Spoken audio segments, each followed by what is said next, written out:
ओम नमो भगवते वासुदेवाय।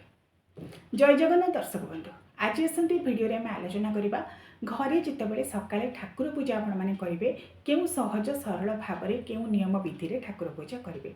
कारण प्रत्येक दिन आम ठाकुर पूजा करें। ठाकुर पूजा करने द्वारा आमर देह मन पवित्र होगा सहित परम ब्रह्म परमेश्वर परमात्मा असीम कृपा आम प्राप्त होता बोली विश्वास कराए एवं आध्यात्मिक श्रृंखल आम जीवन को ताहा बांधि रखी था। तेबे अनेक गुड़ाए विधि नियम मंत्र संपर्क में पूर्व वीडियो अपलोड करती आपने देखिथे निश्चय।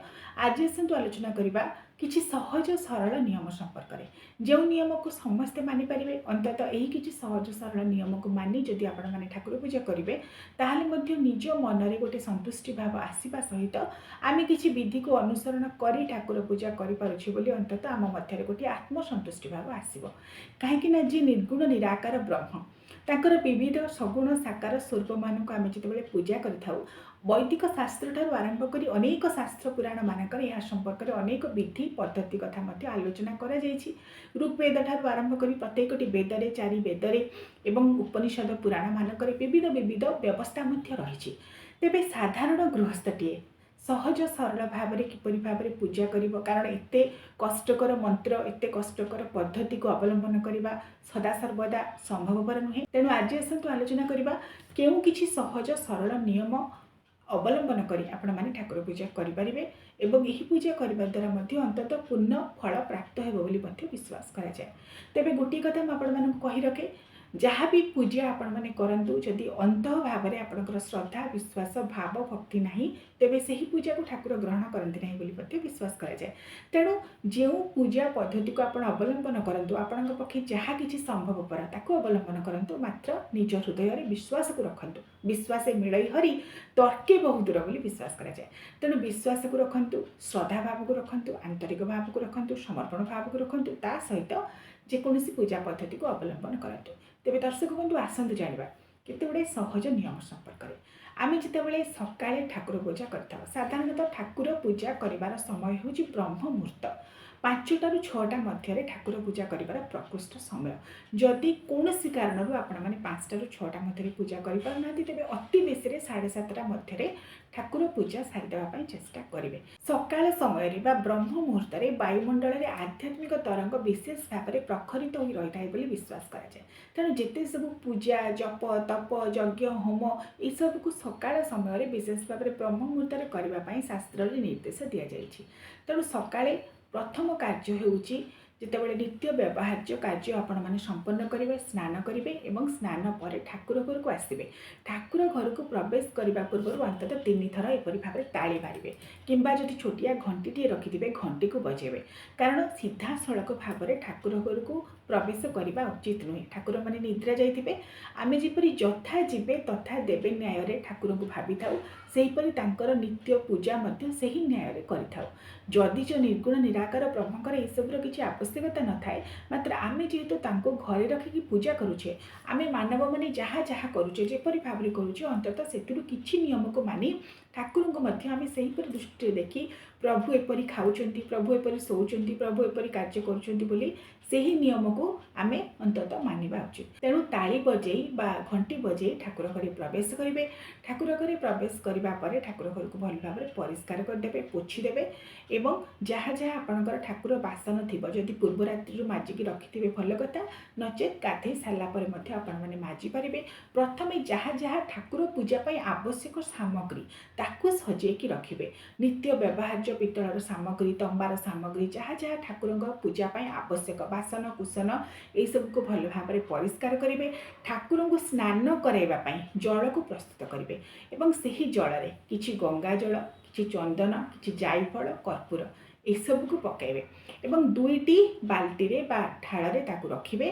गोटे रखिए देवता मानकर स्नान पाई जदि आप मूर्ति रखुंट घरे आउ गोटे रखिए देवी मानकर स्नान पाई।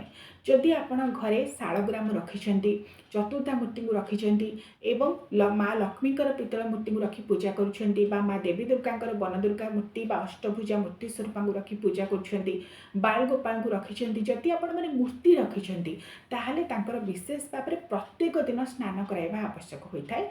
जदि केवल चित्रपट को रखी पूजा करुछंती ताहले केवल गंगा जल को सिंचन करी आपण माने प्रत्येक दिन स्नान कराई पारिबे।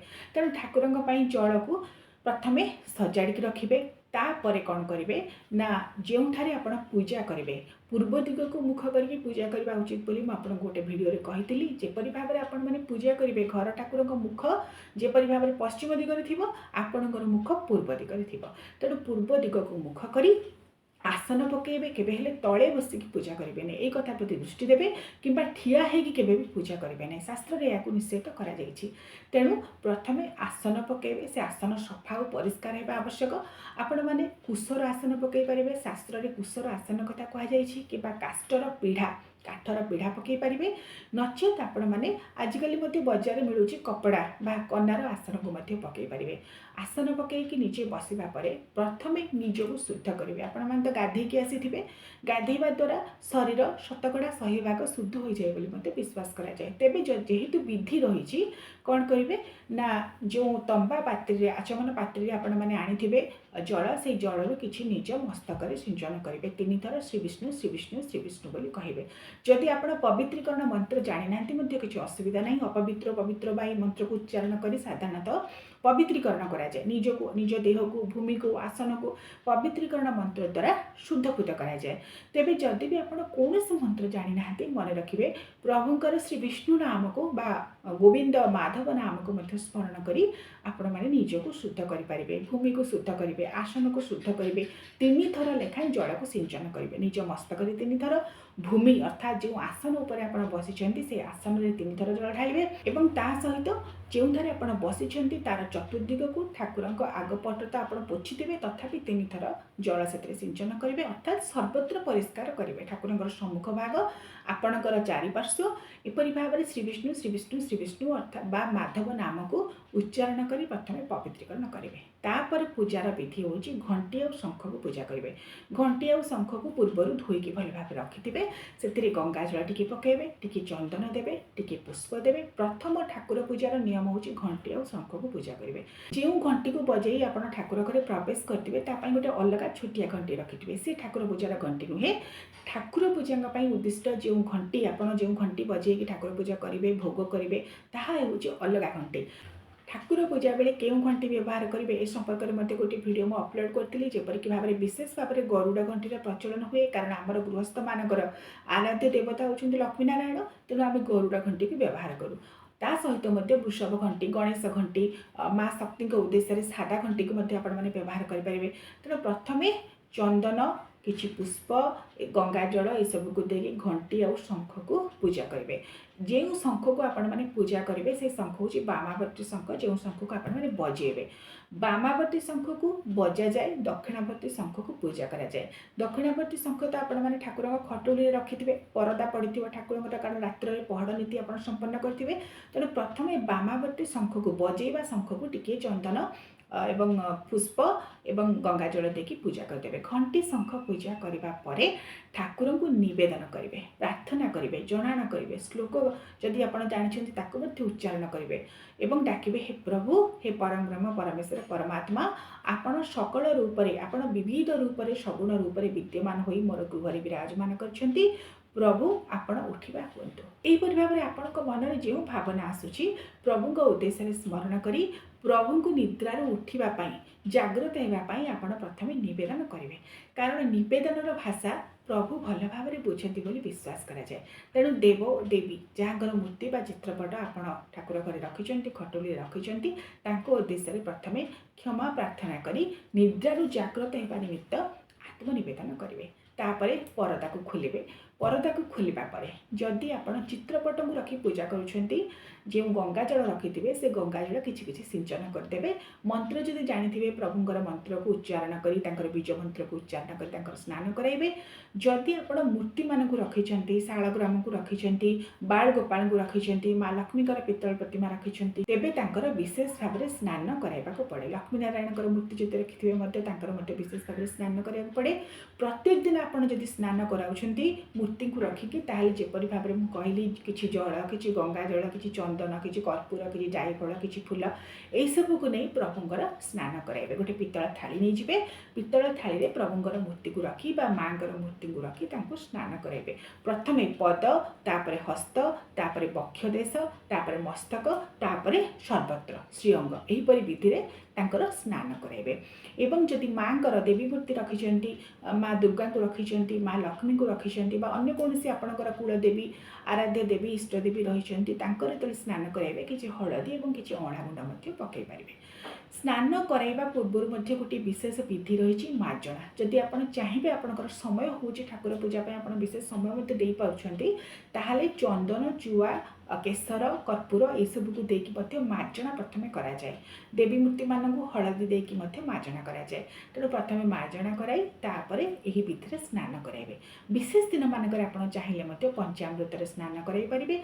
पंचामृत क्षीर दही घी महू शर्करा बा नबात को एकत्र मिसाई स्नान कराई परिबे।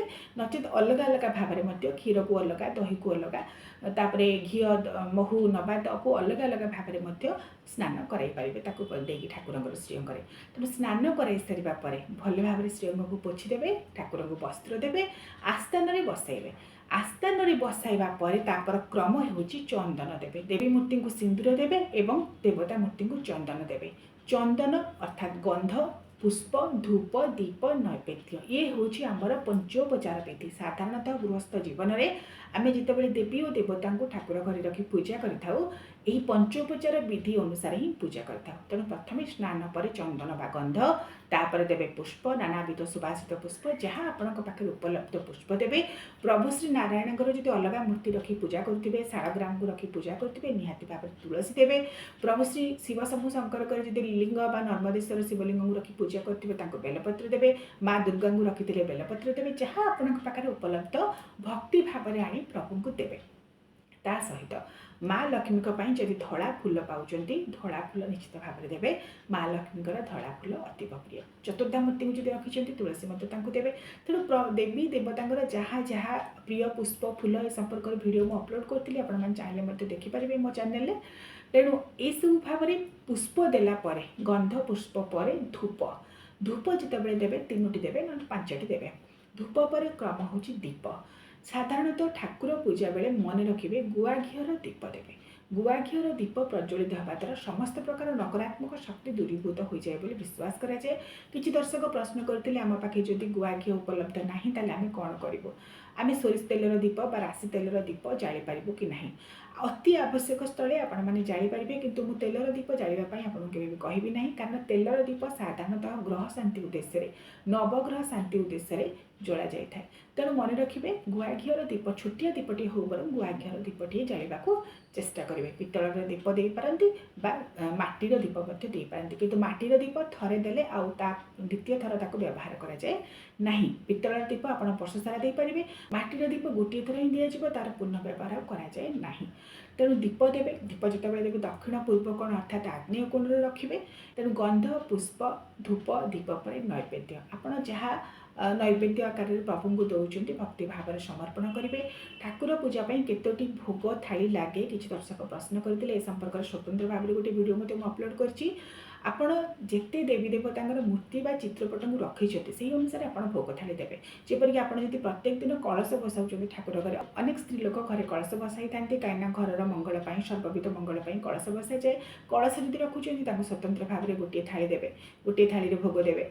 एवं पंचदेवता उद्देश्य गोटे भोग थाली देवे। बाल गोपाल उद्देश्य गोटे भोग थाली देवे। माँ लक्ष्मी उद्देश्य गोटे भोग थाली देवे। चतुर्धा मूर्ति को जो रखी पूजा कर उद्देश्य गोटे भोग थाली निवेदन करेंगे अलग अलग निवेदन करेंगे। लक्ष्मी नारायण उद्देश्य गोटे भोग थाली देवे बा जदि शालग्राम को रखिंट उद्देश्य देवे। तेणु जिते देवी देवता आप रखिंट आपंकर आराध्य देवी देवता कुलदेवी इष्ट देवता एमान उद्देश्य जदि आप रखिंट मूर्ति बा चित्रपट उद्देश्य मत गोटे गोटे थाली देवे।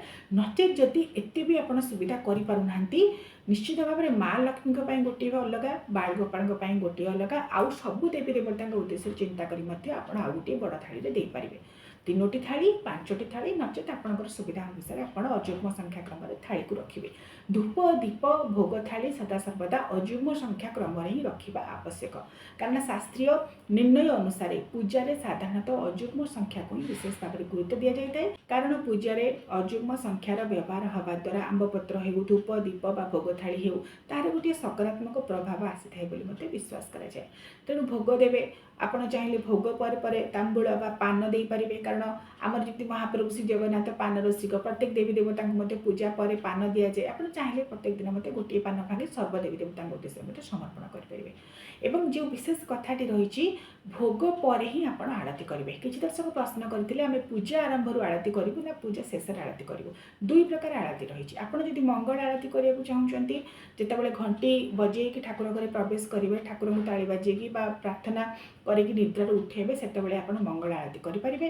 ମାତ୍ର ଯଦି ଆପଣ ଭୋଗ ପରେ କରିବାକୁ ଚାହୁଁଛନ୍ତି, ସେଇଟା ହେଉଛି ଭୋଗ ଆଳତି। ଧୂପ, ଦୀପ, ନୈବେଦ୍ୟ, ତାପରେ ହିଁ ଆଳତି ବା ଆରତିକ 3 ଥର, 5 ଥର ବା 7 ଥର, ତାକୁ ମଧ୍ୟ ଅଯୁଗ୍ମ ସଂଖ୍ୟା କ୍ରମରେ ଦକ୍ଷିଣରୁ ବାମକୁ କରିବେ, ଡାହାଣରୁ ବାମକୁ କରିବେ। ତେଣୁ ଆଳତି ହେଉଛି ପୂଜାର ସର୍ବଶେଷ ବିଧି। ତାପରେ ଠାକୁରଙ୍କ ଉଦ୍ଦେଶ୍ୟରେ ଆପଣ ନମସ୍କାର କରିବେ, ମୁଣ୍ଡିଆ ମାରିବେ। ଆପଣ ଯେତେବେଳେ ଭୋଗ କରିବେ, ସେ ଭୋଗରୁ କିଛି ଚଣ୍ଡ ଦେବତାଙ୍କ ଉଦ୍ଦେଶ୍ୟରେ କାଢ଼ିକି ମଧ୍ୟ ଆଉ ଗୋଟିଏ ଥାଳିରେ ରଖିବେ। ଆଳତି ଶେଷ ପରେ ସବୁ ଥାଳିକୁ ଉଠେଇଦେବେ, କିନ୍ତୁ ସେ ଚଣ୍ଡ ଭୋଗ ସେପରି ରହିବ, ତାକୁ ମଧ୍ୟ ପିମ୍ପୁଡ଼ି ଜନ୍ଦା ଖାଇ ଦେଇଥାନ୍ତି।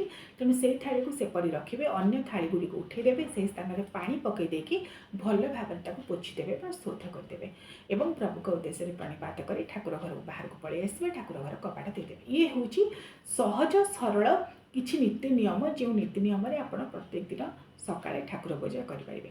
ଆଉ ବିଶେଷ କଥା ହେଉଛି କିଛି ବିଶେଷ ମନ୍ତ୍ର ସମ୍ପର୍କରେ। କିଛି ଦର୍ଶକ ପ୍ରଶ୍ନ କରିଥିଲେ ଠାକୁର ପୂଜା ସମୟରେ କେଉଁ କେଉଁ ମନ୍ତ୍ର ପାଠ କରିବା ଉଚିତ, ତାହା ସମ୍ପର୍କରେ ମଧ୍ୟ ମୁଁ ଗୋଟେ ଭିଡ଼ିଓ ଅପଲୋଡ଼ କରିଛି। ପ୍ରତିଦିନ ସକାଳର ପୂଜା ସମୟରେ ଏବଂ ସନ୍ଧ୍ୟା ପୂଜା ସମୟରେ କେଉଁ କେଉଁ ମନ୍ତ୍ର ଉଚ୍ଚାରଣ କରିବେ ଆପଣମାନେ ମୋ ଚ୍ୟାନେଲରେ ମଧ୍ୟ ଦେଖିପାରିବେ। ତଥାପି କିଛି ସହଜ ସରଳ ମନ୍ତ୍ର, ଯେପରିକି ଆପଣ ଗଣେଶଙ୍କର ପୂଜା କରୁଛନ୍ତି, ଓମ୍ ଗମ୍ ଗଣାଧିପତୟେ ନମଃ, ଏହି ବୀଜ ମନ୍ତ୍ରକୁ କରିକି ଉଚ୍ଚାରଣ କରିପାରିବେ ଗଣେଶଙ୍କର ପୂଜା। ପ୍ରଭୁ ନାରାୟଣଙ୍କ ଉଦ୍ଦେଶ୍ୟରେ ପୂଜା କଲାବେଳେ ଓମ୍ କ୍ଲି କୃଷ୍ଣାୟ ଗୋବିନ୍ଦାୟ ଗୋପୀଜନ ବଲ୍ଲଭାୟ ନମଃ, ଓମ୍ ନମୋ ଭଗବତେ ବାସୁଦେବାୟ, ଓମ୍ କେଶବାୟ ନମଃ, ଓମ୍ ମାଧବାୟ ନମଃ, ଏସବୁ ମନ୍ତ୍ର ଯାହା ଯାହା ସହଜ ସରଳ ମନ୍ତ୍ରକୁ ଉଚ୍ଚାରଣ କରିପାରିବେ। ଏବଂ ଚତୁର୍ଦ୍ଧାମୂର୍ତ୍ତିଙ୍କ ଉଦ୍ଦେଶ୍ୟରେ ମଧ୍ୟ ତାଙ୍କର ମନ୍ତ୍ରକୁ ଉଚ୍ଚାରଣ କରିବେ। ଯେଉଁ ଦେବତାଙ୍କୁ ଆପଣ ପୂଜା କରୁଛନ୍ତି ତାଙ୍କ ଉଦ୍ଦେଶ୍ୟରେ ଯାହା ମନ୍ତ୍ର, ଶ୍ଲୋକ, ପ୍ରାର୍ଥନା, ଜଣାଣ ଜାଣିଛନ୍ତି ବା ବୀଜ ମନ୍ତ୍ର ଜାଣିଛନ୍ତି ବା ଗାୟତ୍ରୀ ମନ୍ତ୍ର ଜାଣିଛନ୍ତି, ତାକୁ ନିଶ୍ଚିତ ଭାବରେ ଉଚ୍ଚାରଣ କରିବେ। କାରଣ ମନ୍ତ୍ର ଉଚ୍ଚାରଣ କରି ପୂଜା କରିବା ଦ୍ୱାରା ସେହି ପୂଜା ସିଦ୍ଧ ହୋଇଥାଏ ବୋଲି ବିଶ୍ୱାସ କରାଯାଏ। ତେଣୁ ଯାହା ଆପଣ ଜାଣିଛନ୍ତି, ପୂଜା କଲାବେଳେ ବୀଜ ମନ୍ତ୍ରକୁ ଉଚ୍ଚାରଣ କରିବେ। ପୂଜା ଶେଷ କରିସାରିବା ପରେ ବା ପ୍ରଥମରୁ ଯେତେବେଳେ ଆପଣ ପୂଜାର ଗୋଟିଏ ଗୋଟିଏ କ୍ରମ କରିଚାଲୁଥିବେ, ସେତେବେଳେ ଆଉ ଅନ୍ୟାନ୍ୟ ଶ୍ଲୋକ, ପ୍ରାର୍ଥନା, ଜଣାଣ ଏସବୁକୁ ମଧ୍ୟ ମନ ମଧ୍ୟରେ ଆବୃତ୍ତି କରିପାରିବେ। ଦର୍ଶକ ବନ୍ଧୁ, ସବୁଠୁ ବିଶିଷ୍ଟ କଥା ହେଉଛି ମନ ମଧ୍ୟରେ ଶ୍ରଦ୍ଧା ଭାବ, ବିଶ୍ୱାସ ଭାବ ରଖିବା ଉଚିତ। କାହିଁକିନା ଶ୍ରଦ୍ଧା ମାନେ ଲଭତେ ଜ୍ଞାନ। ଯଦି ଆପଣ ଶ୍ରଦ୍ଧା ଥିବ ଭଗବାନଙ୍କ ପ୍ରତି, ଆପେ ଆପେ ଆପଣଙ୍କ ହୃଦୟରେ ଜ୍ଞାନ ଆସିଯିବ ଏବଂ ଆପେ ଆପେ ଆପଣଙ୍କ ହୃଦୟରେ ପ୍ରଭୁ ପରବ୍ରହ୍ମ ବିରାଜମାନ କରିବେ ଏବଂ ଆପଣଙ୍କର ପ୍ରତ୍ୟେକଟି ପୂଜାକୁ ମଧ୍ୟ ସେ ଗ୍ରହଣ କରିବେ। ସାଧାରଣତଃ ଆମର ଶାସ୍ତ୍ରୀୟ ଭିତ୍ତିରେ ଏବଂ ଆମର ସୂକ୍ଷ୍ମ ଅନୁଶୀଳନରେ ବାହ୍ୟ ପୂଜାଠାରୁ ଆମେ ଅନ୍ତଃ ପୂଜାକୁ ଗୁରୁତ୍ୱ ଦେଇଥାଉ। ତେଣୁ ଯଦି ଆମ ଅନ୍ତଃକରଣ ଶୁଦ୍ଧ ହୋଇଯିବ, ଆମ ବାହ୍ୟ ପୂଜାକୁ ମଧ୍ୟ ଭଗବାନ ଗ୍ରହଣ କରିବେ। ତେଣୁ ଇଏ କିଛି ବିଶେଷ ନିୟମ ସମ୍ପର୍କରେ ମୁଁ ଆପଣମାନଙ୍କୁ କହିଲି। ଯେ ଆପଣମାନେ ଅନେକ ଦିନ ଧରି ପ୍ରଶ୍ନ ପଚାରୁଥିଲେ, କାର୍ଯ୍ୟ ବ୍ୟସ୍ତତା ହେତୁ ମୁଁ ଆପଣମାନଙ୍କୁ ସମୟ ଦେଇପାରୁନଥିଲି, ଭିଡ଼ିଓ ଅପଲୋଡ଼ କରିପାରୁନଥିଲି। ଆଶା କରୁଛି ଆଉ କ'ଣ ଜାଣିବାକୁ ଚାହୁଁଛନ୍ତି ନିହାତି ଭାବରେ ପ୍ରଶ୍ନ କରିବେ କମେଣ୍ଟ ସେକ୍ସନରେ। ମୁଁ ନିଶ୍ଚିତ ଭାବରେ ଆପଣଙ୍କର ଉତ୍ତର ଦେବାକୁ ଚେଷ୍ଟା କରିବି। ସମସ୍ତଙ୍କୁ ଅନେକ ଅନେକ ଶୁଭେଚ୍ଛା ଏବଂ ଅଭିନନ୍ଦନ। ଓମ୍ ନମୋ ଭଗବତେ ବାସୁଦେବାୟ।